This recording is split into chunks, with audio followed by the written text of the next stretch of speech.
Hi, this is Layton. I'm the Director of Development for the American Documentary and Animation Film Festival, also known as AmDocs.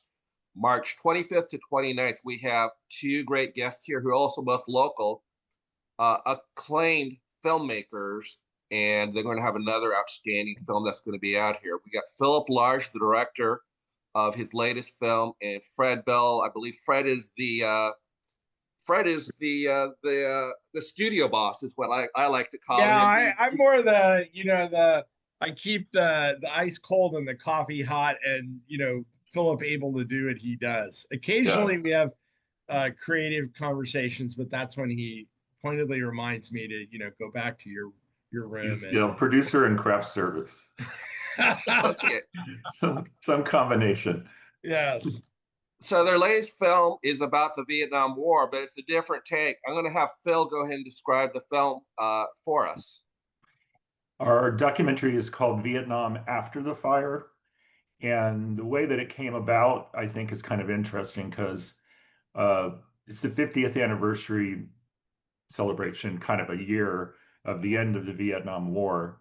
But right at the time we were developing this, Ken Burns had like an 8-part series on PBS, and there was a 5-part series on Apple.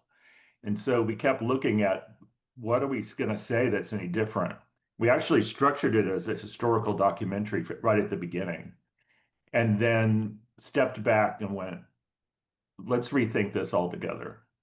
So we did some research and we found that um, only 25% of documentaries about Vietnam are positive.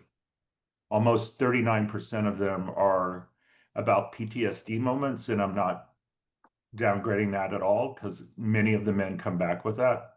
But to have only 25% tell a different side, kind of flip the narrative on it, is quite interesting. So that's our take. We took that take and went out and searched and found 14 men who are all completely different, all have completely different stories. Kind of looked at it in 3 parts. You have the before the war, like what were they doing and what encouraged them even to sign up. Most of them all signed up, few were drafted. Um, what happened during the war, and then the more important part for this documentary is what happened after the war. What did they come back to? And we found really great stories. And so it's a very positive documentary, and we think it'll break through the clutter very well. I'm very happy that it's going to premiere at the film festival on Sunday at 1:30.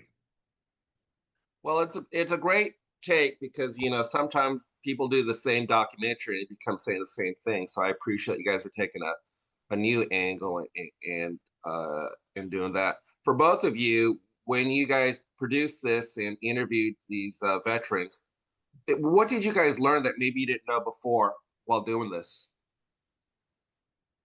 Um, well, they're all different. So a lot of times, even myself, you can lump together a group of vets and just have them all kind of fit into a niche.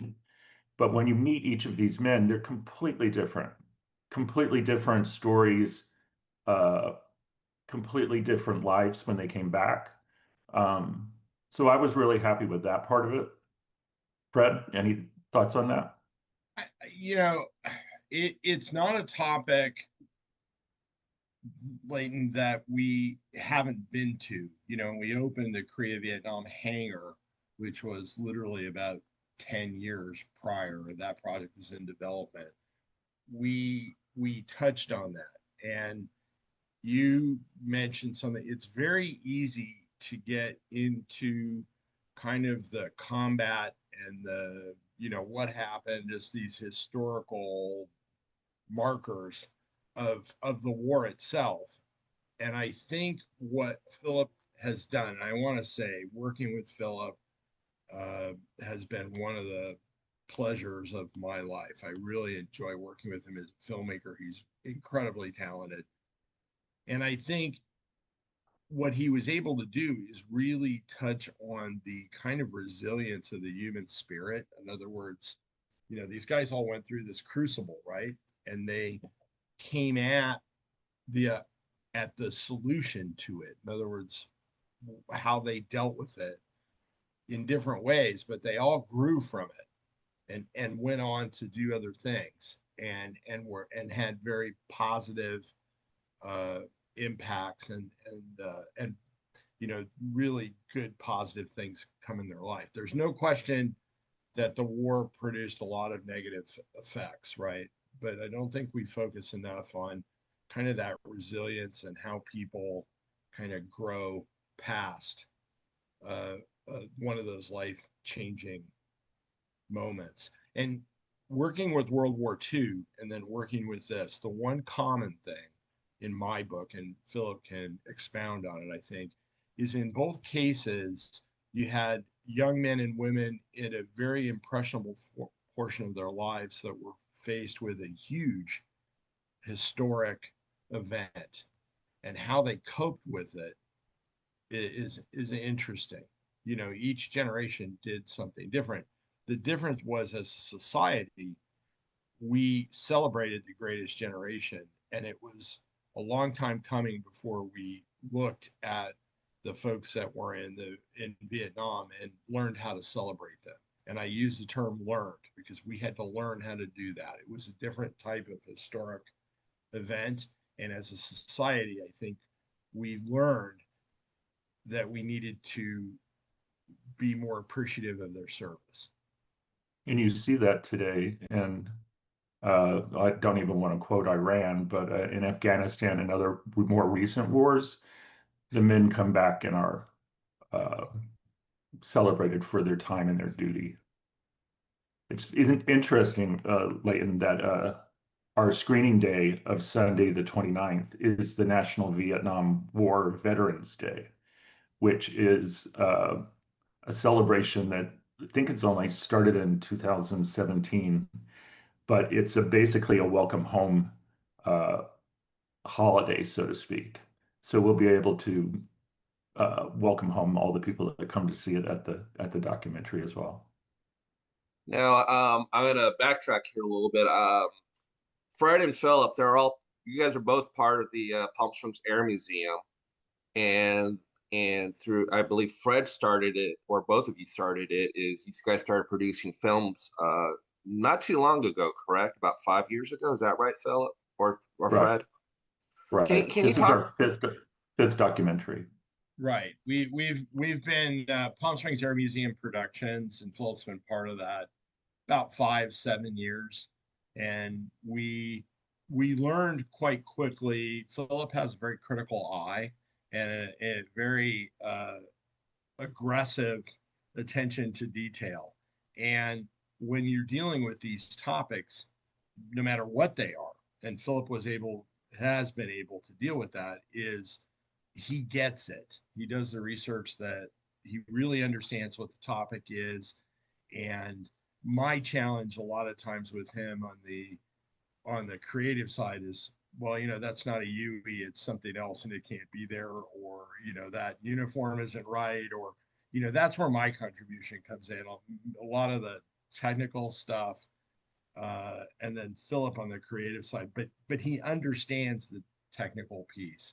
And a lot of times people that come at these topics don't do the amount of research that they need uh, to kind of layer in everything. Well, you're And asking also very personal questions of people that are not necessarily forthcoming with these kind of talks, and especially in the Vietnam era. It was kind of hard with World War II last year, but with Vietnam, it's quite hard. So you really have to know what you're talking about, and you have to know them personally so that you're having a more of a friendly conversation and not an interview. And then they right, begin to loosen up. In fact, that was partly why this sounds and looks so different is all the research that we did to make sure that when we go in and talk to these men, we can really respect them because I know everything about them, backwards and forwards. And then hopefully something surprising comes in the interview as well. So, we go to great lengths to make sure that we show a proper level of respect and not uh, just, okay, come in, do the interview. This is Mick interview, right? In other words, Philip's going to sit down, he makes the lighting is right, and we've got 10 canned questions we're going to ask you. We don't come at it that way. And every how we handle these folks is very important, that interaction, because Philip touched on something there. There can be lingering PTSD. There's in many cases loss of life. Where you're dealing, where someone was a POW. I mean, we've dealt with that in both wars, and you're dealing with events that are staggering in their nature a lot of times when we talk to these people. I mean, we've had everything from a guy in Korea that was the last guy that stepped on the barge before they blew the docks, and literally they were retreating from the North Koreans and the Chinese, and he's the last guy that stepped on the ship, right? And then they blew the docks, and they can see the Chinese coming down after them, and the goosebumps go up on your arm when you hear about this stuff. Or a German a army soldier that was in the Battle of the Bulge, and marched 100 miles behind the lines. Or in Vietnam,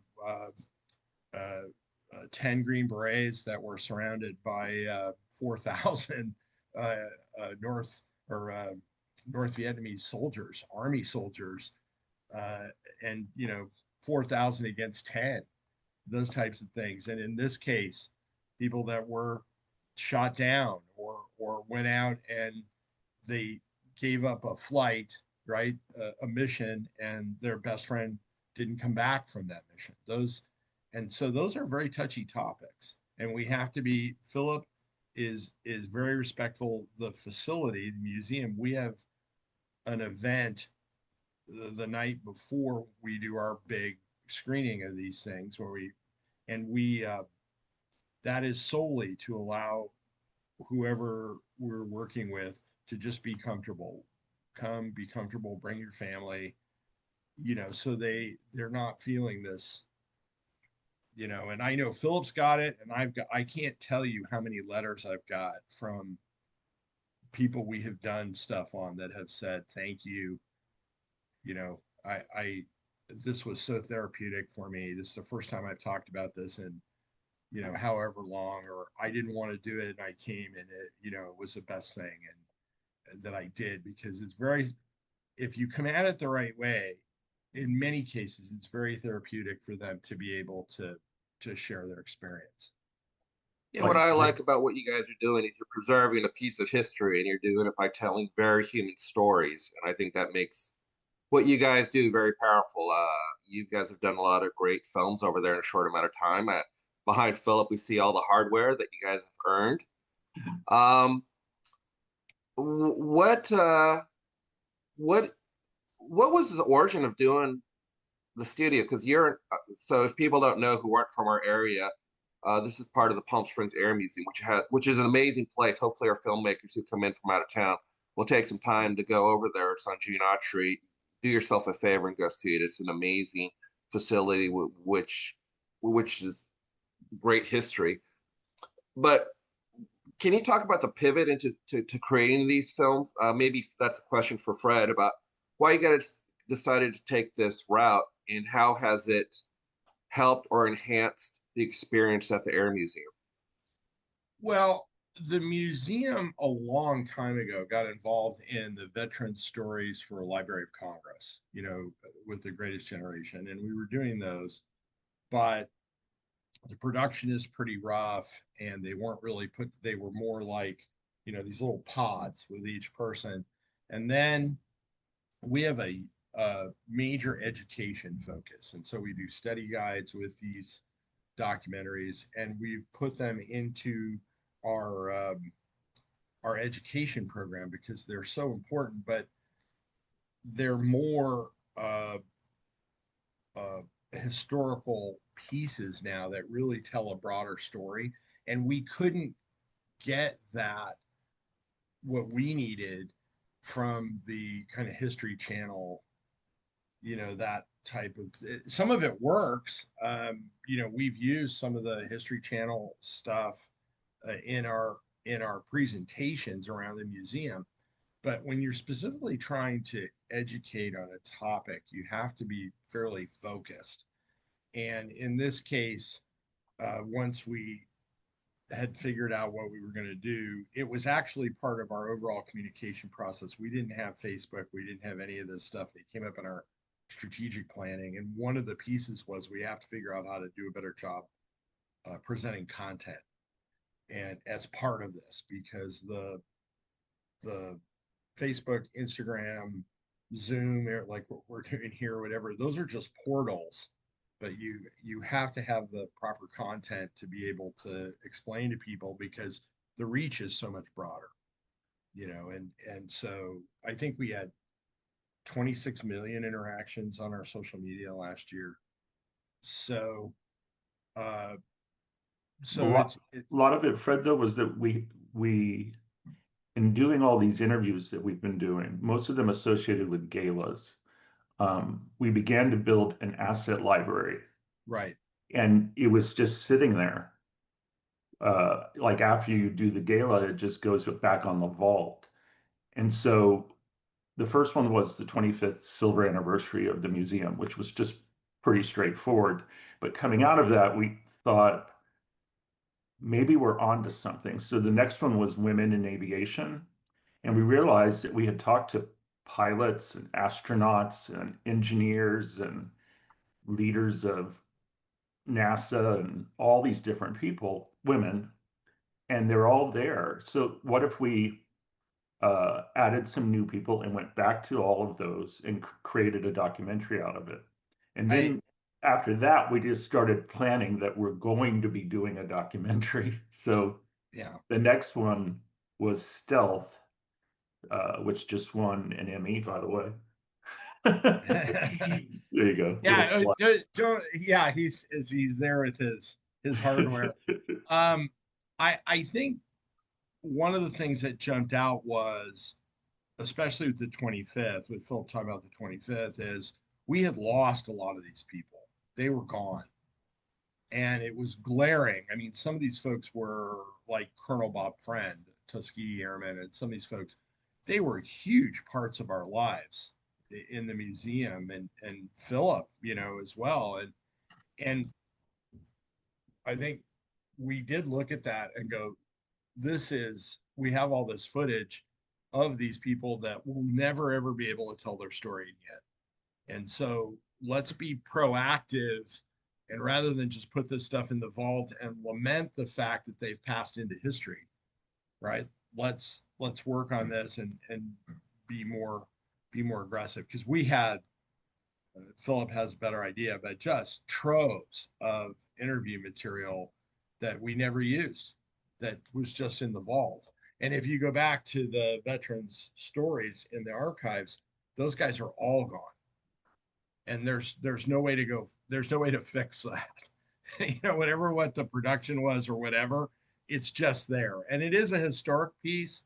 And but when we looked back on that, I know Philip we've said that to each other many times. Wouldn't it be nice if we had been around at that time and come at this so we could actually preserve that a little bit better? And so Philip, I have to give all the credit to Philip. Uh, he has done a tremendous job as the filmmaker. My job is the set up the conditions to make sure that he can do what he needs to do and be proactive and support, and occasionally offer a creative comment here or there. But Philip, as a filmmaker, really has the vision, and so I can't speak highly enough of, it's like a Philip love fest. But Love you, Fred. Love you, Fred. hey, I love working with him. This And is such a bromance right now. yeah, and to be fair, Philip and I have had our chair throwing sessions too, where he doesn't like it or I don't like it, and but we know each other well enough that whenever we have a conversation about content or whatever, it's from a conversation of how can we make the product better. It's not being critical of who the person is. And I think that's really important. This time we have four producers, and Fred being the main one, and then we have Dick Shalhoub and Danny Ram, and Joe Mantegna himself is a producer, and Joe is our host of this documentary. So he comes off very well. He did a really, really great job. One of the things that's different with this one too is I didn't want to bounce back and forth in the narratives as the documentary's going, which most documentaries do, where you meet somebody and then they come back a little bit later and they come back a little bit later, and you keep forwarding the conversation that way, which we did with World War II. In this one, I wanted to do a linear story where you sit down with the person and you get a good long interview with them. And that's why we had to limit it to 14. There was actually 18, but we had to cut it back to 14 to get to an hour. So I think people will enjoy that more because you're not rushing the topic. You really get to understand the veteran a lot better. And I want to amplify what Philip said with Danny Ram and with Joe Mantegna. They get it. And, these are tier one players on an entertainment side. And uh, uh, both, and Joe Mantegna is so passionate about this stuff. I mean, you talk to him and Danny, where and when do you need me? And they're there. And there's never any wobble. And they, without them, especially on the 25th, where we started this, when we were kind of kicking around the ideas, uh, they have been a guiding light, both Danny and Joe, and they've been a guiding light through the entire process. Yeah, they Now, got how us did you? like Gail O'Grady to host Women in Aviation, and they got us what's his face in Stealth. Why am I blanking on him? DB Sweeney. DB Sweeney, yeah, actor to do the Stealth one, and then Joe has hosted the last two. He did World War II and Vietnam. He did a really great job though with Vietnam. I was very happy with it. He did a really great job with World War II too, as well. Yeah, but Joe was you got to give Joe and Danny a lot of credit too, because they've been from the beginning of the Odyssey. They've been on board, and and nothing more than passion for the content, the facility, you know what we've been trying to accomplish. I mean, fantastic. How were you able to track this A-list celebrities to be part of the project? Because big names, big names for this project, and it's great that they're so passionate about it and so supportive in producing these. We had a common friend in Colonel Bob Friend, who was a Tuskegee Airman, uh, who I was involved in the restoration of his P-51 that we fly here. That's in his colors, and he became really like my dad. I mean, and my only regret with Bob Friend is that I only really got to know him in about the last 7 years of his life. I didn't. God, I wish I had more. You wish you had more time, but he was such a amazing man with amazing family. I now have an extended family, and his kids are dear friends. They're like my brothers and sisters. And through that, Joe had an interaction with them, and then we all kind of coalesced around that, right? And then we all went, "Hey, we really like each other." Everybody really likes each other, and it was one of those where they're like friends now, and uh, it's hard in the entertainment business to form those bonds because everybody's running at everybody. I mean, you know the drill, and we really want, and I think they appreciate the fact we're really trying to preserve the history, and I think they understand that. But Bob was the touchdown, and we lost him at 99 and a half. Oh wow! He wanted to he told me he wanted to jump. He bailed out of a P-51 twice in World War II, and he wanted to jump out of an airplane again on his 100th. So I lost about 50 pounds, and was getting ready to do this. And sadly, he didn't. They're so fragile at that age, and he didn't make it. But his But what a beautiful legacy that he's left, bringing you guys together. You guys created like such wonderful films, and what a service preserving this yeah, history and bringing people together. And it's tough for me to talk about it even now. yeah, Well, well, when we looked at World War II last year, Fred and I both said almost at the same time, if not now, then when? Yes. That mhm. was the conversation we had, both at the same time. And if you really wait and you think you have more days, you lose more. And it's happening Yeah. now with Vietnam. Yeah. And most of the people we interviewed in World War II, many of them are gone. I mean, many. So we try to take a proactive piece like this and make sure that we're reserving their memories, and honoring them now while they're here. Yeah. Part of the biggest challenge is we lose them. Mhm. And Well, it's a process that you have to go through. mhm, And but you become so passionate mhm. that uh you know my wife used to say to me, you know you have to prepare yourself, and I, for his loss, I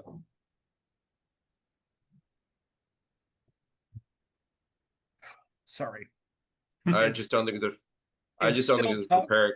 still There's tough never for me. preparing for someone you No, and love and he's been lose. gone a while, but I think what we do with everyone is we bring that same level of passion Philip does. And when you get to know these people, you really adopt them. And that is that's the hardest part of what we do. But hopefully, and I think Philip does do this, that translates, that love translates to the peace. And that's important, because there is a we have a lot of respect for what these people have done, and at the end of the day, there's a lot of love there, and it's hopefully it translates into the piece. Yeah, we Sorry, I, Layton, you got me on it. That I didn't realize I was gonna get that passionate about old Bob, but man, I miss that guy. it's all That's my good. Barbara Walters moment. Yeah. But that was beautiful. I think what you guys are doing is beautiful. Documentaries. I love documentaries because I feel our film festival, everyone has a voice and we're giving them a platform. And I love that you're giving a platform to these heroes who served our country so well. And I appreciate everything you guys do, for making these films, and also appreciate you guys for what you do for this community. And just appreciate you more than I can say. We're out of time, but I just want to remind everyone, March 25th to 29th is the American Documentary and Animation Film Festival at the Palm Springs Cultural Center. And come out and watch some great filmmakers. You're going to get inspired. You're going to be touched, and we look forward to it. We look forward to it.